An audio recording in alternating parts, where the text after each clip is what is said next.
선한 목적을 세워놓고 그 선함의 기준에 도달하지 못하면은 열등감, 재채의식, 자기 비하, 또 좌절감 등에 시달리게 됩니다. 역시 율법도 그 안에는 하나님의 선하신 뜻이 담겨져 있어요. 근데 그 율법을 지키려고 신앙의 목적을 삼고 살아가는 사람들은 얼마 가지 않아서 심각한 스트레스를 받게 됩니다. 그러니까 신앙생활이 갈수록 기쁨이 있어야 되는데 점점 그 기쁨이 사라지게 되는 거예요. 이상한 일이잖아요. 처음에는 예수님이 전부인 줄 알았어요. 그런데 시간이 가면 갈수록 나도 모를 이상한 스트레스가 자꾸 쌓이게 돼요. 이것이 뭐라고 하냐면 우리 마음 안에 나도 모를 어떤 탐욕이 들어오는 거예요. 이 탐욕은 원래부터 있었어요. 근데 그 탐욕이라고 하는 것이 생명처럼 독버섯처럼 내 안에 살아나기 시작해서 어떤 선한 목적을 세우게 되면은 그 탐욕이 살아나요. 살아나서 그걸 추구하게 만들고 열정적으로 때로는 살도록 만듭니다. 이런 결과들은 신자만 그런 게 아니에요. 하나님을 모르는 이방인들도 동일한 패턴으로 살아가고 있습니다. 말씀 봅시다. 로마서 2장 14절 15절 말씀이에요. 율법 없는 이방인이 번성으로 율법의 일을 행할 때에는 이 사람은 율법이 없어도 자기가 자기에게 율법이 돼요. 그러니까 하나님을 모르는 사람들도 자기 스스로의 가치를 세워놓습니다. 삶의 기준을 세워놓아요. 인간은 이렇게 살아야 한다는 어떤 스스로의 기준을 세워놓아요. 그래서 그것이 바로 자기 자신의 양심이 되어버립니다. 이러다 보니까 자기 기준에 어떤 사람이 도달하지 못하게 되면은 그거 가지고 이제 비하하고 싸우고 물고 뜯고 손가락질하고 그렇잖아요. 이어진 말씀 봅시다. 이런 이들은 그 양심이 증거가 되어서 그 생각들이 서로 혹은 고발하여 혹은 변명하여 그 마음에 새긴 율법의 행위로 나타내느니라. 그래서 이방인들도 이렇게 산다 이 말이죠. 그러면 하나님을 아는 저와 여러분들도 마찬가지예요. 율법은 다시 말하면 하나님의 선하신 뜻이 담겨져 있어요. 그렇게 살아가면 너무 좋을 것 같은데 그때부터 우리는 심각한 스트레스를 받게 되어요. 그리고 그와 더불어서 우리 마음에는 어떤 게 생기냐면은 누가 그 자기의 의에 못 미치게 되면은 또 동일하게 손가락질하고 뭐 그렇게 비난하고 살아가는 결과를 맞게 됩니다. 이것은 이제 뭐냐면은 육체의 일이라고 해요. 육체의 일. 이게 인간은 살아가면서 계속적으로 육체의 일을 반복해요. 육체의 일을 좀 정확히 말하자면은 자기 마음대로 자기의 생각대로 살아가는 거예요. 이걸 육체의 일이라고 합니다. 본성적으로 본성적인 생각이죠. 그 욕망일 수도 있고 어떤 선한 목적의 추구일 수도 있습니다. 이걸 육체의 일이라고요. 자기의 마음과 생각을 따라가는 삶을 통틀어서 말하는 것입니다. 그래서 성경은 육체의 일을 하는 사람들에 대해서 경고하고 있습니다. 분명하다는 거예요. 이 사람이 내가 육체를 따라가는 사람인가 아니면은 성령을 따라 살아가는 사람인가를 본인이 스스로가 진단할 수 있는 바로미터를 제시하고 있는데 그 말씀이 갈라디아서 5장 19절에서 21절 말씀이에요. 봅시다. 이 갈라디아서 5장 19절 21절 말씀은 약 5가지 분류를 하고 있어요. 한번 읽어봅시다. 육체의 일은 분명하다고요. 분명하다는 것이요.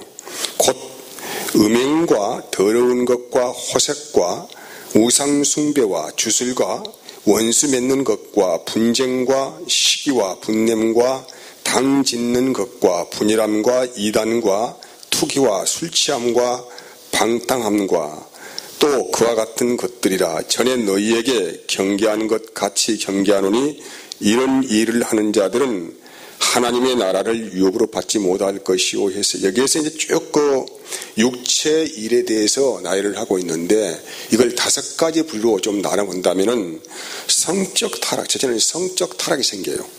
음행, 더러운 것, 호색. 또 2번째는 종교적인 타락이 생깁니다. 우상숭배와 주술이에요. 3번째는 타인과의 불협화음이 생깁니다. 원수 맺고 분쟁하고 시기하고 분냅니다. 또 교회의 권위에 도전합니다. 당짓고 분열하고 이단질을 합니다. 또 허망한 심정으로 살아갑니다. 그러니까 투기하고 술 취하고 방탕합니다. 이 5가지 범주 안에 내 자신이 속해 있다고 한다면 지금 나는 율법을 따라 살아가는 사람이에요. 이걸 추적하여 보면은 그렇게 나온다. 결과가 그렇게 나와요.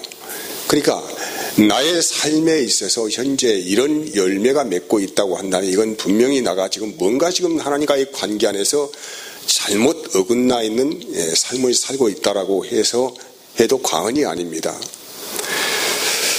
그래서 여러분, 율법의 사람들은 끝없는 목적의식, 경쟁의식, 또 도전의식을 갖습니다. 그래서 가슴도 뜨거울 수도 있어요. 성경은 말합니다. 마태복음 23장 15절에요. 화 있을진저 외식하는 서기관들과 바리새인들이여, 너희는 교인 한 사람을 얻기 위하여 바다와 육지를 두루 다니다가 생기면 너희보다 배나 더 지옥 자식이 되게 하는도다. 열정이 없다는 게 아니에요. 근데 이 열정은 잘못된 열정이에요. 분명한 목적의식도 있고 삶의 방향성도 있는 것 같습니다. 내가 무엇을 하며 살 것인가에 대한 고민도 하게 합니다. 그런데 이 열정은 잘못된 열정이라서 오히려 바다와 들과 산을 다니면서 교인 한 사람 얻기에 전도에다가 더 배나 지옥 자식을 만드는 결과를 초래하게 된다는 것입니다. 그러면 어떻게 우리 인생들이 이런 고질적인 병에서 빠져나올 수 있을까? 해방받을 수 있을까? 이 방향성을 성경은 제시하고 있습니다. 갈라디아서 5장 16절이에요. 내가 이르노니 너희는 성령을 따라 행하라. 그리하면 육체의 욕심을 이루지 아니하리라. 성령, 그러니까 육체를 따라가느냐 성령을 따라가느냐 극명한 차이가 있어요. 내 마음과 생각으로 살 것이냐 아니면은 성령을 따라 살 것이냐, 분명한 분기점이 있다는 것을 성경이 말씀하고 있어요. 여러분, 그래서 네 마음대로 살지 말으라고, 사망의 법에 걸지 말으라고 예수님께서 그 사망의 법인 율법을 심판하셨어요. 심판하시고 그 율법에서 나를 해방시켜서 살아가는 새로운 법을 세우셨어요. 새로운 법. 이 새로운 법을 계명이라고 합니다. 확인해 봅시다. 로마서 8장 1절에서 2절까지. 그러므로 이제 그리스도 예수 안에 있는 자에게는 결코 정죄함이 없나니 이는 그리스도 예수 안에 있는 뭐가요? 생명의 성령의 법이에요. 이게 새로운 법을 세우셨어요. 죄와 사망의 법이 아니에요. 새롭게, 이게 그리스도 안에서 새롭게 태어나는, 새롭게 살아가는 새로운 계명을 세우셨는데 이것을 생명의 성령의 법이라고 해요. 그러니까 그리스도 예수 안에 있는 생명의 성령의 법이 어디에서요? 죄와 사망의 법에서 너를 해방했다는 거예요. 이 일을 이루시기 위해서 예수님께서 자기 몸에 죄를 정하셨어요. 하나님께서 예수님의 몸에 죄의 권리를 씌우셨어요.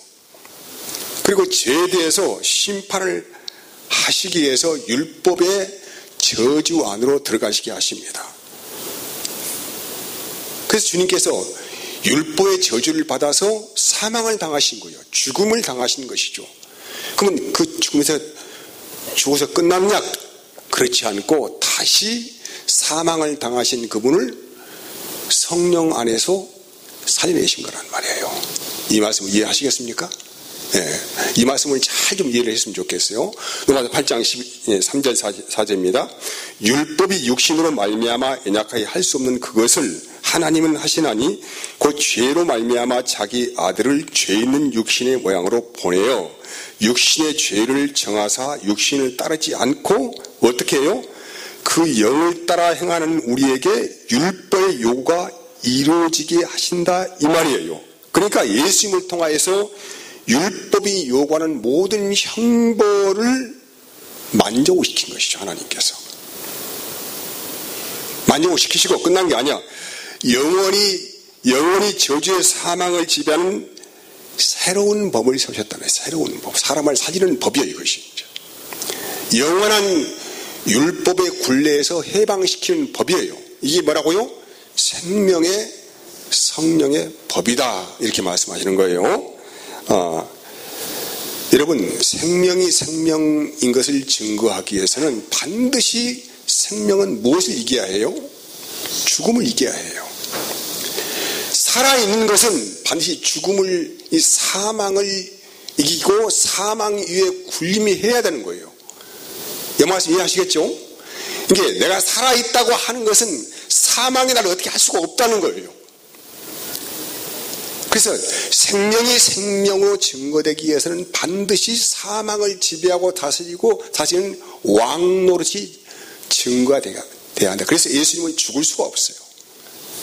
왜? 예수님은 생명 그 자체이시기 때문에 그렇습니다. 그럼 예수님 안에 무엇이 그를 살리셨습니까? 성령이 그분을 살리셨어요. 성령이요. 그래서 이 예수님 안에 있는 그 생명의 본질이 무엇이냐 성경은 말하고 있고, 이 생명의 본질은 하나님과 예수님이 함께 사시는 생명의 본질인데, 이것을 뭐라고 합니까? 영생이야. 영생, 영원한 생명이요. 생명은 죽지 않아요. 영원히 사망을 짓밟아버리고 지배하고 왕노릇하며 살기 때문에 이것이 생명의 본질인데, 이 생명의 본질 안에 하나님과 예수님이 함께 사신 것을 뭐라고 합니까? 영생이라고. 영생. 그분은 영생이세요.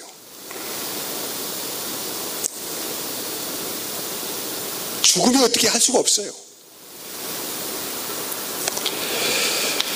이것이 하나님과 예수님이 함께 사신 영광이라. 영광. 하나님이 영광을 봤다 하는 것은 뭐냐면은 하나님과 예수님 안에 있는 그 생명의 본질인 것이냐, 이것은 영원히 사망을 짓밟아버리고 사망을 뭉개버리고 사망을 완전히 지배해버리고 살아가는 생명 그 자체이기 때문에 하나님의 영광을 봤다 하는 거예요. 그래서 이 생명의 영광 안에 하나님과 예수님만 살아가는 것이 아니고 그 생명의 영광 안에 우리도 초대하신 거예요. 날마다 그것을 보고 확인하고 살도록. 이 말씀 이해하시겠어요? 날마다 보고 확인하고 살도록. 요한복음 17장 24절이에요. 아버지여, 내게 주신 자도 나 있는 곳에 나와 함께 있어 아버지께서 창세 전부터 나를 사랑하심으로 내게 주신 나의 영광을 그들로 보게 하시길 원하옵나이다 라고 해요. 이것을 우리에게 통째로 주시기 위해서 예수님께서 완전하게 그 일을 이루셨어요. 이루시는 것을 우리는 뭘로 받냐면은 믿음이라고 하는 걸로 받아요. 그것을. 하나님과 예수님이 완전히 통째로 우리의 생명을 살기 위해서 주신 선물 보따리를 우리는 뭘로 받는다고요? 믿음이라고 하는 것을 믿음으로 결부시켜서 그걸 받습니다. 이걸 믿음이라고 해요. 자 봅시다. 갈라디아서 2장 10절, 내가 그리스도와 함께 십자가에 못 박혔나니 그런즉 이제는 내가 사는 것이 아니요 오직 내 안에 그리스도께 사시는 것이라. 이제 내가 육체 가운데 사는 것은 나를 사랑하사 나를 위하여 자기 자신을 버리신 하나님의 아들을 뭐라고요? 믿는 믿음 안에서 산다고 합니다. 이것이 뭐냐면은 예수 그리스도 안에 감추어진 생명이에요. 하나님의 선물입니다. 이 선물은 크게 세 가지예요. 사망을 이기는 부활입니다. 그리고 하나님의 마음 안에 사는 사랑이에요. 그리고 이 부활과 사랑을 동시에 함께 누리는 것이 뭡니까? 영생이에요. 하나님이 인간이 그냥 영생하는 게 아니에요. 여러분 예수 믿지 않아도 영생해요. 근데 이 영생은 생명이 없는 사망이 지배하는 영생이죠. 그래서 이걸 지옥이라고 게헨나로 간다고 이야기하는 거예요. 여기에는 생명이 없어요. 죽음만 존재할 뿐입니다. 근데 하나님이 주신 생명은 부활이 있고 뭐가 있어요? 하나님의 마음에 나오는 사랑이 있어요. 이 부활과 사랑을 누리는 것을 뭐라고 합니까? 영생이라. 영원한 생명의 본질은 영생이라고 해요. 우리는 이 영생을 얻는 결과를 갖기 위해서 현재 우리는 주님을 따라가고 있습니다. 그래서 여러분 이런 영생을 얻은 사람들은 이제 율법 안에서 자기 자신을 바라보지 않습니다. 왜? 율법 안에 들어가면 끝없는 사망만 있거든요. 왜 그렇게 못 살았냐? 왜 그것뿐이 안 되냐? 너 그러고도 집사냐? 너 그러고도 장로냐? 너 그러고도 목사지라고 있냐? 이렇게 끝없이 요구를 하고 있거든요. 그러니까 우리는 다시는 그 사망이 지배하고 있는 율법 안에서 살지 않도록 하기 위해서 우리에게 주신 은혜가 뭐냐면은 영생이란 말이에요. 이해하시겠어요?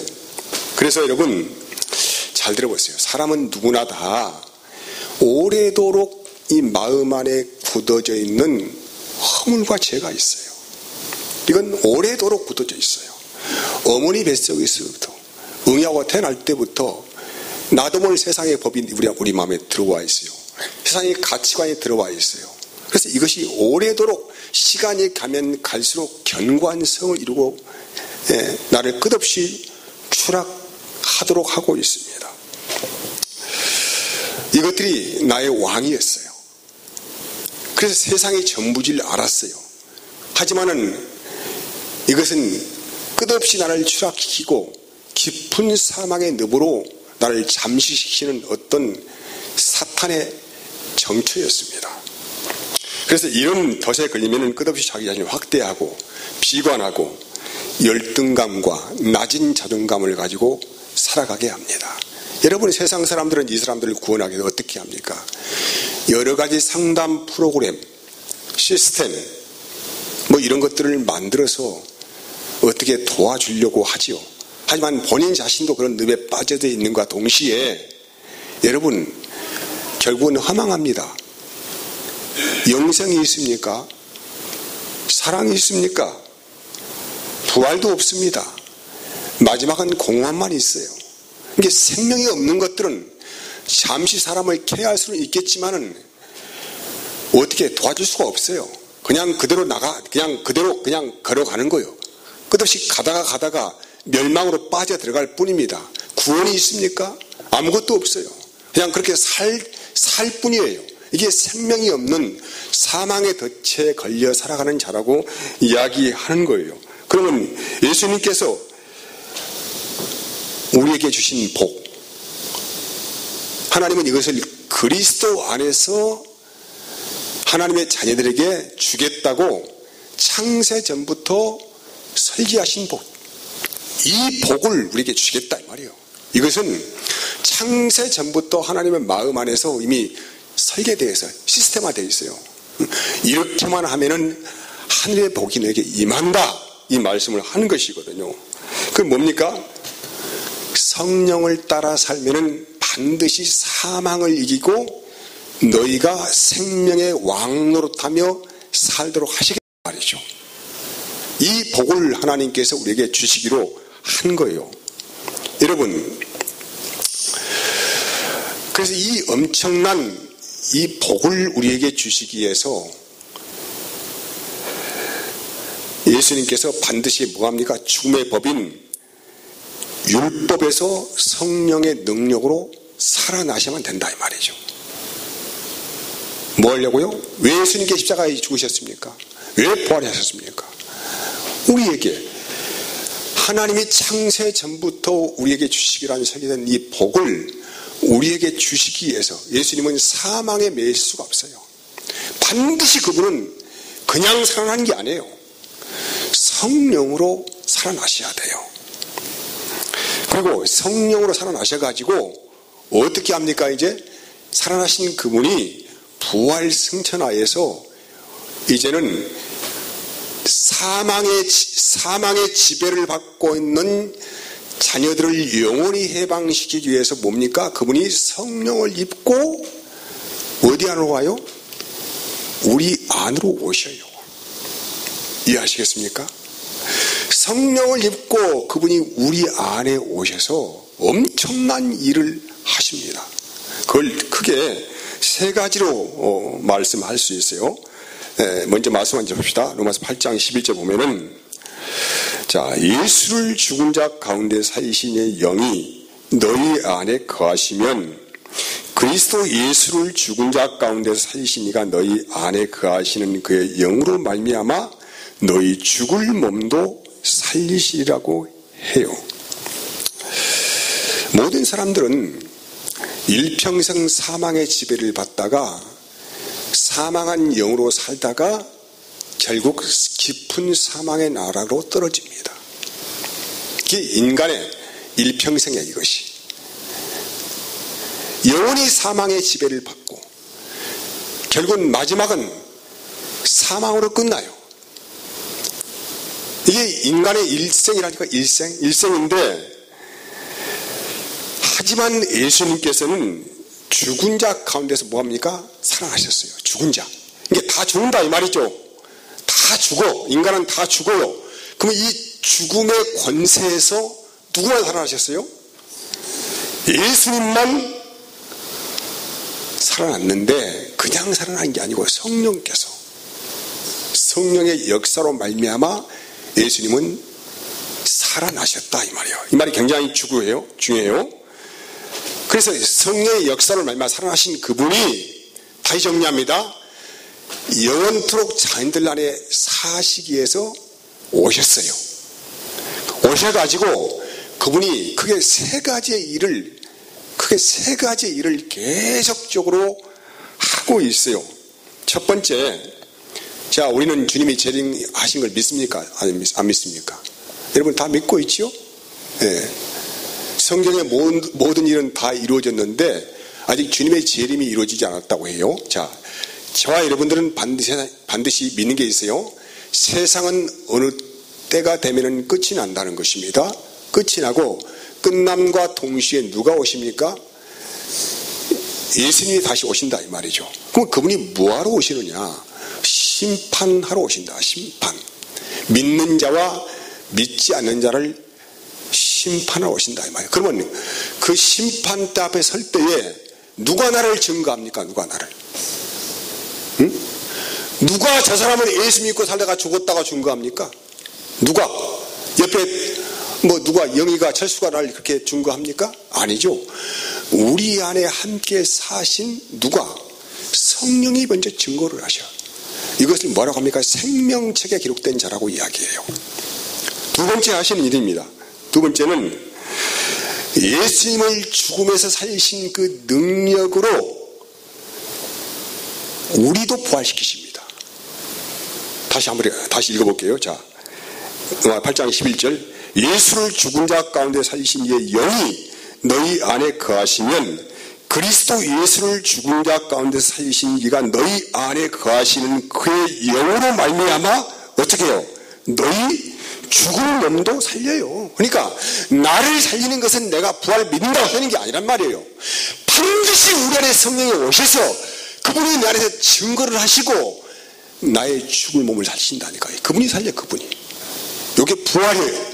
부활. 그러니까 심판대 앞에 나를 예수 믿는다고 증거하신 분이 성령님이시고, 두 번째는 나의 죽을 몸을 살리신 분이 누구라고요? 성령이라니까요. 그리고 그분이 지금도 나와 함께 살고 계시지만은, 그러면 우리가 영원한 나라 천국에 갔습니다. 이제 완전한 나라에 갔어요. 그분은 어디 계실까요? 그때는 나를 떠나버릴까요? 영생토록 나와 함께 사심이 누구라고요? 성령이세요. 그러니까 천국의 자녀로 나를 증거하신 분도 성령님이시고, 두 번째는 나의 죽은 몸도 살리신 분도 성령님이시고, 그리고 영원토록 그분의 나라의 안에서도 나와 함께 사시는 분이 뭐라고요? 성령이세요. 여러분, 천국이라고 하는 건 어떤 곳입니까? 늘 그분이 내 안에 사시면서 계속적으로 내 안에 주님의 마음을 흘려보내셔야 되거든요. 이해하시겠어요? 그래야 천국인 거예요. 그래서 요 세 가지 여러분 꼭 있지만, 성령께서 하시는 일을 꼭 여러분 좀 기억을 했으면 좋겠어요. 그래서 여러분, 복음이라고 하는 것은 단순히 내가 십자가에서 나를 위해 죽으신 예수 믿습니다가 복음이 아니에요. 이것을 초보신앙이래요. 초보신앙. 도의 초보에 머물러 있는 사람이에요. 그래서 그리스도의 장성한 분량에 이르라고 우리 권면하시잖아요. 그러면 그리스도의 장성한 분량에 이르러서 의의 말씀을 경험하는 사람들에게 나타나는 공동적인 현상이 뭐냐면은, 자기 자신 안에 생명의 실체로 오신 그리스도가 현재 살아계신 것을 믿고 사는 사람이야. 응? 이거 굉장히 다릅니다, 여러분. 굉장히 달라요. 그러니까 다시 정리합니다. 나를 위해서 십자가에 죽으신 예수를 믿습니다. 이것은 도의 초보요. 그냥 어린아이 수준이야, 이것은. 그냥 그 도리적인 설계 좀 멤버라고, 아, 나를 위해서 죽으셨구나, 나 그거 믿는다, 이런 차원은 도의 초보라니까요. 의의 말씀을 아직 경험하지 못한 사람이에요. 그래서 우리에게 주신 은혜라는 게 뭐냐면, 지금 너를 위해서 십자가에 죽으신 그분이 성령을 입고 너희 안에 생명으로 살아계시는 것을 믿는 사람을 의인이라고 합니다. 그래서 오직 의인은 뭘로 살아요? 믿음으로만 살아요. 응? 이게 잘 정리가 됐으면 좋겠어요. 응? 이게 좀 정리가 돼야 된다고. 오직 그래서 의인은 믿음으로 산다고요. 하나님의 은혜가 우리 안에 부어진 거요. 응? 이것은 내가 종교인으로 살 것이냐, 실제 신앙인으로 살 것이냐에 분명한 획을 긋고 있다는 말이에요. 분명한 획을. 지금도 이 땅에는 종교인이 많아요. 무늬만 그리스도인, 무늬만. 성령은 하나도 없어요.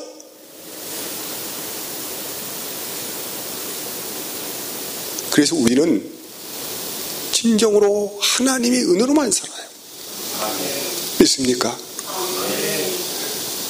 우리 이 찬양 하나 부릅시다. 야, 310장 한번 봅시다. 310장. 네, 310장 한번 부릅시다.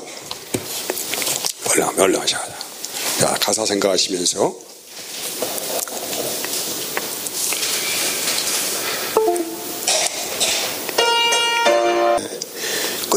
끝없이 무엇을 보여주냐면은 하나님의 형상을 보여줘요.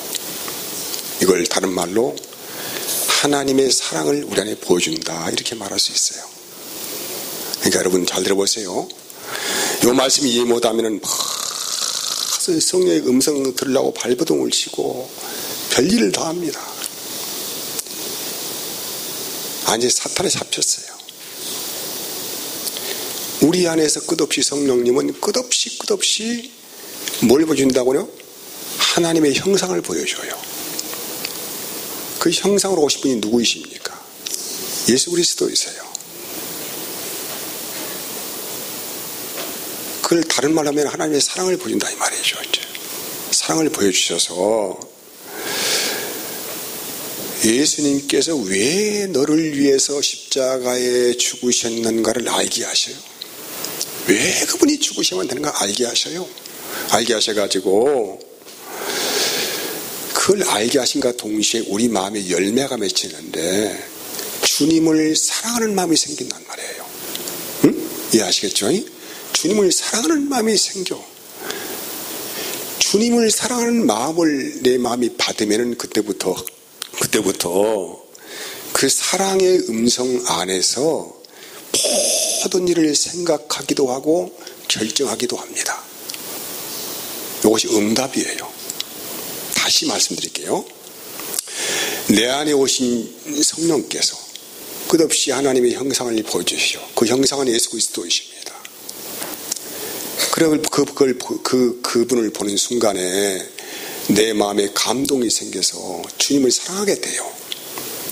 이 사랑의 마음이 내 안에 열매가 맺히게 되면은 이 사랑의 마음으로 모든 걸 봐요. 이제 사람도 보고 내 가정도 보고 교회도 보고 자연도 보고 다 보게 돼. 이렇게. 그래서 사랑의 마음으로 보니까 어쩝니까? 이제 열매가 맺혀요. 그 열매가 무엇입니까? 성령의 열매예요. 그것이. 이해하시겠어요? 그 열매가 성령의 열매라고요. 이 원리를 잘 좀 이렇게 여러분 그림 그리며 생각해 보세요. 이 세상에 하나님의 사랑이 우리 마음에 들어와서 상대가 바뀐 건 아니에요. 절대 상대는 바뀌지 않아요. 상대가 바뀌기를 원하면은 여러분 가슴이 타들어가요. 미움과 정오가 생겨요. 사람이 원수가 되는 거예요. 그때부터. 그래서 우리는 기도하기를 내 안에 오신 성령님을 계속 구하시면서 그분의 마음을 구하면은 그분이 보여줘요. 우리 마음 안에서. 다른 거 들러가지 마세요. 제발 다른 거 들러가지 말으라고.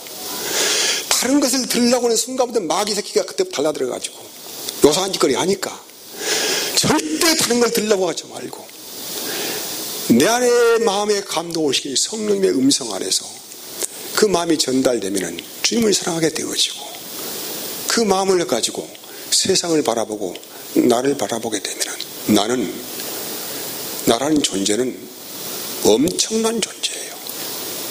엄청난 존재라고요. 그리고 사람을 바라보게 되면 그때부터 그 사람은 보석이 되는 거예요. 이제부터.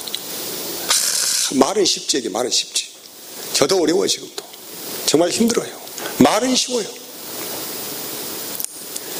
이것은 죄와 싸우기까지 피 흘리지 않으면 안 되는 일이거든요. 이건 다음에 연결시켜 말씀드릴게요. 이렇게 이 하나님의 사랑이 생명이 되어서 살아가는 것을 율법을 온전히 누린다. 응? 율법을 온전히 누린다. 이렇게 누리게 되면은 어떤 환난과 어떤 시험과 어떤 일이 닥쳐도 넘어질 수가 없어요. 넘어짐이 없다 이 말이야. 말씀하고 로마서 8장 35, 39절 누가 우리를 그리스도의 사랑에서 끊으리요 환난이나 곤고나 박해나 기근이나 적신이나 유혹이나 칼이라 기록된다. 우리가 종을 주를 위하여 죽임을 당하게 되며 저당할 양같이 여김을 받았나이다 함과 같으니라. 그러나 이 모든 일에 우리를 사랑하시는 이로 말미암아 우리가 넉넉히 이기느니라. 내가 확신하노니 사망이나 생명이나 천사들이나 권세자들이나 현재일이나 장래일이나 능력이나 높음이나 깊음이나 다른 어떤 피조물이라 우리를 우리 주 그리스도 예수 안에 있는 하나님의 사랑 안에 끊을 수 없어요. 이런 사람이 순교도 해요. 이런 사람이 순교도 한다고요. 하나님을 사랑하지 않고는 순교할 수 없어요. 이런 사람들을 성령을 쫓아 살아가는 성전된 사람이라고 성경이 정의를 합니다. 고린도후서 4장 한 절 더 읽고 냅시다. 고린도후서 4장 7절 10절 우리가 이 보배를 질그릇에 가졌으니 이 보배가 누구예요? 예수님이세요. 영을 입고 옷을 예수님이죠. 보배를 질그릇에 가졌으니 심히 큰 능력은 어디에 있어요? 하나님께 있고 우리에게 있지 아니함을 알게 하려 함이라. 우리가 사방으로 우겨쌈을 당하여도 쌓이지 아니하며 답답한 일을 당하여도 낙심하지 아니하며 박해를 받아도 버림받지 아니하며 극구 뚫림을 당하여도 망하지 아니하고 우리가 항상 어떻게 해요? 예수의 죽음을 몸에 짊어지면 누구의 생명이? 나의 생명이? 예수의 생명이 나타나요. 나의 생명이 나타나면 안 돼. 예수의 생명이 또한 우리 몸에 나타나게 합니다. 이것이 성도가 항상 깨어 있어야 할 말씀이고 이것이 영생의 언약이고 새 계명을 누리는 율법을 온전히 누리는 삶이라고 정리합니다. 할렐루야. 그런 복이 있기를 원합니다. 하나님 감사합니다. 오늘 또 은혜의 말씀 안에